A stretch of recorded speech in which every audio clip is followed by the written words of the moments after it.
Hello guys, welcome back to my YouTube channel. तो आपका study education के YouTube platform पे स्वागत है। तो जैसा कि हमारी जो हिंदी की सीरीज चल रही है उसमें हम आगे आज पढ़ने वाले हैं विशेषण को। जी हाँ गाइस, आज हम पढ़ने वाले हैं विशेषण को। चलिए वीडियो को स्टार्ट करते हैं। अगर आपको वीडियो अच्छी लगी तो वीडियो को लाइक कमेंट सब्सक्राइब करना ना भूलें। तो चलिए वीडियो को स्टार्ट करें। विशेषण जो शब्द संज्ञा व सर्वनाम की क्या विशेषता बताते हैं उन्हें विशेषण कहा जाता है। जैसे काली गाय, अब गाय है वो काली है, यानी काली है उसकी गाय की विशेषता है।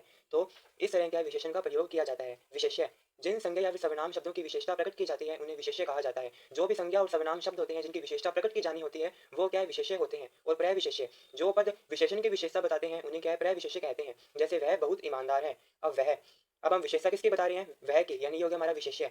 वह बहुत ईमानदार है, ईमानदारी उसकी क्या विशेषता है, और बहुत यानी ईमानदारी की भी क्या विशेषता बताई जा रही है यहाँ पे। तो यहाँ पे क्या प्रय विशेषण का प्रयोग किया गया है। वाक्य वाक्य के आधार पर विशेषण के भेद। जब वाक्य में विशेषण विशेष्य के बाद आए तो उसे विधेय विशेषण कहा जाता है। जैसे वह बच्चा सुंदर है, अब जो विशेषण है ना वो विशेष्य के बाद आया है, यानी विशेष्य पहले है और विशेषण बाद में आया है, तो उसे क्या है, विधेय विशेषण कहा जाता है। अब बात करते हैं उद्देश्य विशेषण की। जब वाक्य में विशेष्य विशेषण के बाद आए, यानी विशेषण पहले आए और विशेष्य बाद में आए। बीमार लड़का मर गया, अब लड़के की विशेषता है कि वो बीमार है, बीमारी जो विशेषण है यानी वो पहले आया है, और लड़का का यानी जो विशेष्य है वो बाद में आया है, तो उसे क्या है, उद्देश्य विशेषण कहा जाता है। इसके और एग्जांपल जैसे सूखी लकड़ी जल गई, अब लकड़ी की विशेषता है कि वह सूखी है, तो इन सूखी है। पीली गाड़ी दूर से दिखाई दे रही है, अब गाड़ी क्या है, वो पीली है, यानी उसकी विशेषता है कि उसका कलर है वो येलो है। तो यहाँ पे क्या है, ये उद्देश्य विशेषण के एग्जाम्पल है। विशेषण के भेद, विशेषण के क्या है, चार भेद होते हैं। गुणवाचक विशेषण, संख्यावाचक विशेषण, परिमाणवाचक विशेषण और सार्वनामिक यानी संकेतवाचक विशेषण। पहले बात करते हैं गुणवाचक विशेषण की। जो शब्द संज्ञा व सर्वनाम के गुण, आकार, दशा, काल, स्थान आदि का बोध कराते हैं उन्हें गुणवाचक विशेषण कहा जाता है। जैसे गुण, अच्छा, बुरा, सरल, ईमानदार, झूठा या दयालु। जैसे वह लड़का अच्छा है, सुंदर है, सरल है, उसके गुण के बारे में बताया गया है, तो यहाँ पे गुणवाचक विशेषण होगा। आकार, लंबा, छोटा, चौड़ा, गोल, बड़ा, नाटा, इस तरह जो होगा वहाँ पे आकार का प्रयोग होता है।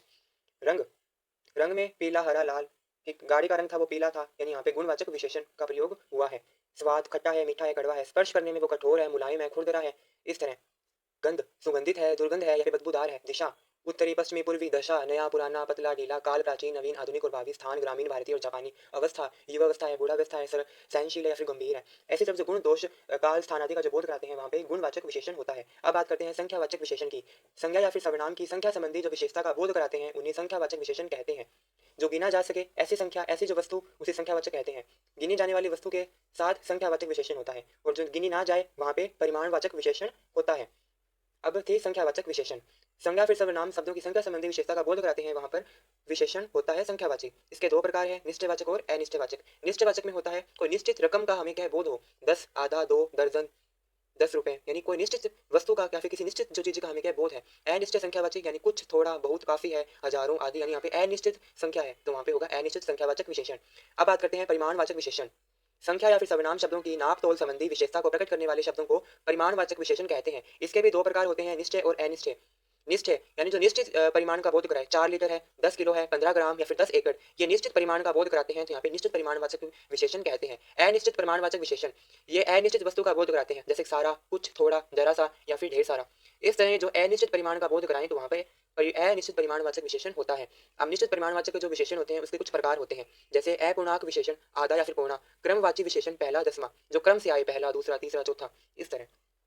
गुणवाचक या फिर आवर्तीवाचक या फिर चार गुणा। समूहवाचक, समूह के अंदर आए, दो, चार, चारों, दोनों, इस तरह। प्रत्येकवाचक यानी प्रति व्यक्ति यानी हर व्यक्ति, इस तरह जो निश्चित जो हमें संख्या दी जाती है तो वहां पे निश्चित संख्यावाची विशेषण होता है। तो ये कुछ प्रकार है। अब हम बात करते हैं सार्वनामिक विशेषण की। जिन विशेषणों का निर्माण सर्वनाम शब्दों से हो वहां पर सार्वनामिक विशेषण होता है। उदाहरण, जो बोले सो निहाल, यहाँ पे क्या है, सार्वनामिक विशेषण का प्रयोग किया गया है। जैसे करनी वैसी भरनी, जब वह आएगा तब मैं जाऊंगा, यानी जो सार्वनामिक वाचक विशेषण होता है और जो संबंधवाचक सर्वनाम होता है वो एक ही है। जैसे जो होगा वो सार्वनामिक विशेषण होगा और जो सो है वो संबंधवाचक सर्वनाम की तरह प्रयोग में लिया जाएगा। जैसे करनी वैसी भरनी, यहाँ पे जो जैसी है वो सार्वनामिक विशेषण है और जो वैसी है वो संबंधवाचक सर्वनाम है।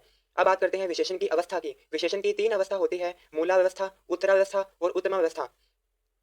उत्तरावस्था में क्या है, दो के बीच तुलना की जाती है, और उत्तमावस्था में क्या है, समूह के बीच में क्या है, एक की तुलना की जाती है। उदाहरण के लिए उच्चतर का प्रयोग होगा वो दो के बीच में होगा, और उच्चतम का प्रयोग होगा वो पूरे समूह में से किसी एक के बीच में तुलना होगी। जैसे रामायण श्रेष्ठ भक्ति ग्रंथ है, रामायण महाभारत से श्रेष्ठतर भक्ति ग्रंथ है, और सभी ग्रंथों में जो रामायण है वो श्रेष्ठतम ग्रंथ है। अब यहाँ पे श्रेष्ठ, श्रेष्ठ यहाँ पे मूलावस्था की तरह प्रयोग किया गया है, जहाँ पे हम किसी एक को ही क्या है, श्रेष्ठ मान रहे हैं।